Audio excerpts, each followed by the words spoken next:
Japan is full of history, both factual and mythological, and we want to share these stories with you. And we'll be jumping around the history of Japan to find stories both interesting and fantastical.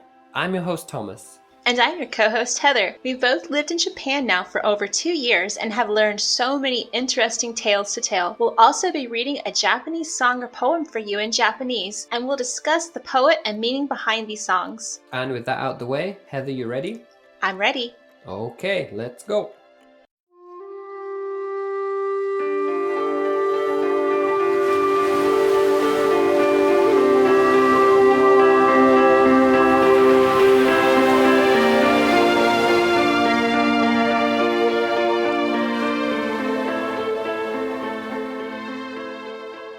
Hey guys, it's Thomas.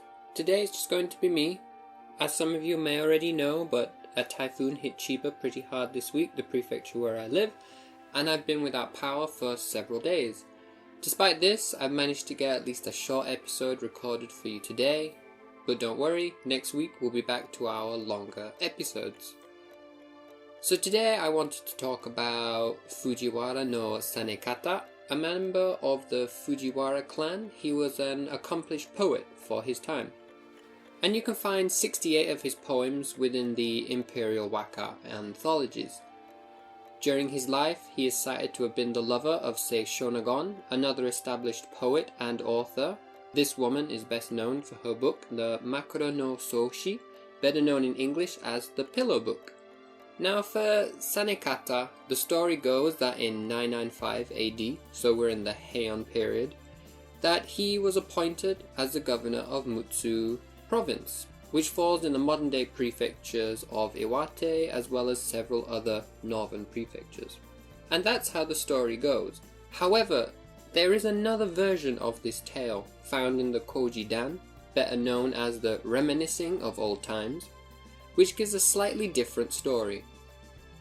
It says that he was exiled there, not actually appointed, after Sanekata was seen to have an argument at court with the famed calligrapher Fujiwara no Yukinari. Now Fujiwara no Yukinari was the son of Fujiwara no Yoshitaka, the poet from episode 3. It was this argument that caused the emperor of the time, Emperor Ichijo, to have him banished to the province of Mutsu. The emperor is even to have reported and said to Sanekata as he was leaving, "Go and visit some poetic locations," before sending him away from court. And it was there that Sanekata eventually died in 998 AD. However, there is a little bit more to this tale, and he didn't just go quietly into the night. His desire and his anger to return home caused him to manifest into a flock of sparrows, now known to us as the Nune Suzume, literally palace sparrows. And it is reported that they would appear and ravage the kitchen stores of the imperial palace. This was his revenge for the emperor banishing him to Mutsu province. And that's basically his story.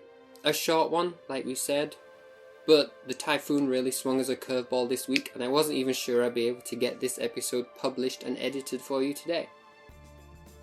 Now don't worry, I do have a poem as well for today. One of the poems by Sanekata himself. We're reading again from the Ogoro Hyakunin Isshu, or 100 poems, one poem each, and his poem was featured as the 51st in this 100 poem sequence. And with that out the way, here is the poem. Kaku to dani, eiya wa ibuki no, sashi mo gusa, sashi mo shiraji na, moyoru omoi yo. Now the English for this would be, because my feelings are too great to put into words, my heart blazes like the moxa of Mount Ibuki, with a love you cannot know. Now when I was reading this poem, I quite liked it, and I chose it for this episode, because I feel like it relates to the story of his exile.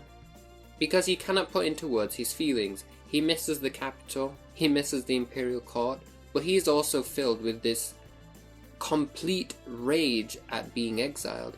And so it manifests itself as sparrows which attack the palace, as he cannot put his emotions into words. Thanks for listening today. And again, sorry for such a short episode. Next week we'll be back to our normal episode length. So until then, Talk to you later, guys. Mata ne. If you enjoy the Japan Archives and have an interest in Japanese history and mythology, please be sure to check out our growing database over at historyofjapan.co.uk. We continue to add more to it every week, and you can find the show notes for every episode up on the website too. It's a large undertaking, so please be patient while we try to make a database which all Japanese history lovers can find useful. You can find us over on Twitter at A History of Japan, and if you're on Instagram, you can find us there at nexus_travels. That's NEXUS_travels. We also have a Facebook page, which you can find at Japan Archives. All of our social media is different. Also, if you're interested in little slices of life in Japan, be sure to check out my website over at heatheroveryonder.com. Thank you for tuning in today. We hope you enjoyed the episode.